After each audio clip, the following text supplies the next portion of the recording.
জুবিন গাৰ্গৰ সপোনৰ ছবি ৰৈ ৰৈ বিনালে আপোনালোকে এতিয়া সম্পূৰ্ণ বিনামূলীয়াকৈ চাব পাৰিব ইউটিউবত। হয়, ইতিমধ্যে ৰৈ ৰৈ বিনালে এই ছবিখন ইউটিউবত আপলোড দিয়া হৈছে। ইউটিউবত আপোনালোকে সম্পূৰ্ণ বিনামূলীয়াকৈ ৰৈ ৰৈ বিনালে এই ছবিখন উপভোগ কৰিব পাৰিব, যিহেতু ইতিমধ্যে চিনেমা হলত ভৰি দিবৰ কাৰণে জেগা নোহোৱা হৈ পৰিছে। অসমৰ প্ৰত্যেকজন ব্যক্তিয়ে জুবিন গাৰ্গৰ শেষৰখন চিনেমা চাবৰ কাৰণে আগ্ৰহেৰে ৰৈ আছে। বহুতেই টিকট ক্ৰয় কৰিম বুলি ভাবিও কিন্তু আজিৰ তাৰিখলৈকে তেওঁলোকে সেই চিনেমাখন চোৱাৰ সৌভাগ্য তেওঁলোকৰ হোৱা নাই, টিকট তেওঁলোকে ক্ৰয় কৰিব পৰা নাই। কিন্তু ভাল খবৰ এইটোৱে যে এতিয়াৰ পৰাই আপোনালোকে ইউটিউবত গৈ ৰৈ ৰৈ বিনালে সেই ছবিখন সম্পূৰ্ণৰূপে চাব পাৰিব। ক'ত কেনেকৈ আপোনালোকে ৰৈ ৰৈ বিনালে ছবিখন ইউটিউবত চাব পাৰিব মই সবিশেষ এই ভিডিঅ'টোৰ শেষলৈকে আপোনালোকক জনাম। আশা কৰিছোঁ ভিডিঅ'টো আপোনালোকে আৰম্ভণিৰ পৰা শেষলৈকে চাব। জুবিন গাৰ্গৰ যিহেতু এখন সপোনৰ ছবি ৰৈ ৰৈ বিনালে, আগৰ যিসমূহ জুবিন গাৰ্গৰ ছবি যেতিয়া চিনেমা হলত ৰিলিজ হৈছিল তাৰ পিছতে জুবিন গাৰ্গে তেওঁ কলেজত গৈ যেনেকৈ পাৰে তেওঁ প্ৰমোশ্যন কৰিছিল, চিনেমাখন চাবৰ বাবে ৰাইজক আহ্বান কৰিছিল। কিন্তু এইবাৰ এই চিনেমাখনত কোনো ধৰণৰ প্ৰমোশ্যন নকৰাকৈয়ে কেৱল জুবিনক ভাল পায় বাবে মানুহবোৰে, জুবিন গাৰ্গৰ অনুৰাগীৰ বাবে অসমৰ প্ৰত্যেকজন মানুহ কিন্তু হেতা ওপৰা লগাইছে জুবিন গাৰ্গৰ শেষ চিনেমাখন এবাৰৰ বাবে চাবৰ কাৰণে। এয়া হৈছে জুবিন গাৰ্গৰ শেষৰ অভিনয়। জুবিন গাৰ্গৰ পুনৰ নতুন সৃষ্টি নহয়, জুবিন গাৰ্গৰ নতুন গানৰ সৃষ্টি নহয়, জুবিন গাৰ্গৰ নতুন চিনেমাৰ সৃষ্টি নহয়। গতিকে জুবিন গাৰ্গৰ এই শেষৰ সৃষ্টিক এবাৰ হিয়া উজাৰি চাবৰ কাৰণে, মন দেহা মন জোৰ পেলাই চাবৰ কাৰণে এতিয়া সকলোৱে হেতা ওপৰত লাগিছে।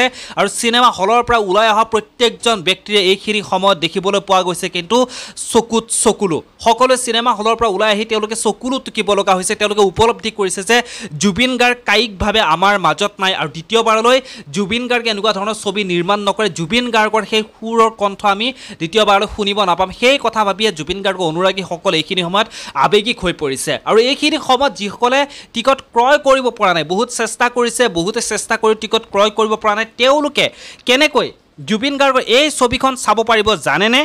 বাৰে বাৰে ৰৈ ৰৈ বিনালে ছবিখনৰ লগত জড়িত হৈ থকা সকলো কলা কুশলী আহ্বান জনাইছে, অসমৰ প্ৰত্যেকজন জুবিন অনুৰাগীয়ে আহ্বান জনাইছে, যিসকলে চিনেমা হলত যায় তেওঁলোকে কেতিয়াও হলত চিনেমাসমূহ ৰেকৰ্ড নকৰিব।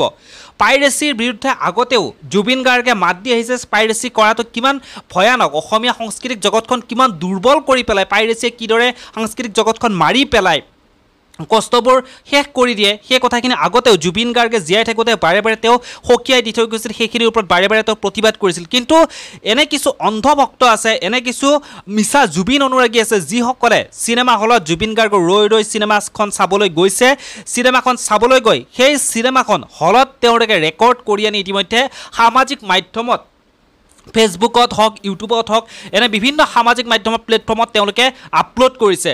ইতিমধ্যে অসমৰ প্ৰত্যেকজন ব্যক্তিয়ে যেতিয়া সেই দেখা পাইছে সেই ভিডিঅ'সমূহ তেওঁলোকে ৰিপৰ্ট মাৰা আৰম্ভ কৰিছে। বহু ক্লিপ ইতিমধ্যে ভাইৰেল হৈ গৈছে চিনেমাখনৰ, যিটো সম্পূৰ্ণ কিন্তু আইন বিৰোধী এটা কাম। গতিকে আপোনালোকে যদি এনেকুৱা দেখা পায়, এনেকুৱা যিসকলে কৰি আছে তেনেকুৱা চেনেলবোৰ আপোনালোকে যদি দেখা পায়, যদি সেই লিংকবোৰ আপোনালোকৰ ওচৰত হয়, তেতিয়াহ'লে আপোনালোকে সেই লিংকত গৈ আপোনালোকে চিনেমাখন কেতিয়াও নাচাব। আপোনালোকে চিনেমা হলত গৈ দুদিন অপেক্ষা কৰি হ'লেও, দুদিন দেৰিকৈ হ'লেও আপোনালোকে চিনেমা হলত গৈ জুবিন গাৰ্গৰ সপোনৰ ছবিখন আপোনালোকে সকলোৱে উপভোগ কৰক। আৰু এনেকুৱা ভিডিঅ'বোৰ আপোনালোকে দেখা পালে আপোনালোকে আইনৰ সহায় লওক, আৰক্ষীৰ ওচৰত তেওঁলোকৰ সকলো ডিটেইলছবোৰ আপোনালোকে দিয়ক আৰু এইবোৰৰ ওপৰত আইনী ব্যৱস্থা লওক। আৰু সকলোকে আহ্বান জনাইছোঁ আপোনালোকে ৰৈ ৰৈ বিনালে ছবিখন চাওক, উপভোগ কৰক জুবিন গাৰ্গৰ সপোনৰ ছবিখন, আৰু অসমীয়া সাংস্কৃতিক জগতখন আগুৱাই লৈ যাওক আপোনালোকৰ ভূমিকা আগবঢ়াওক। পুনৰ লগ পাম এনেধৰণৰ কিছু নতুন নতুন খবৰে। ধন্যবাদ।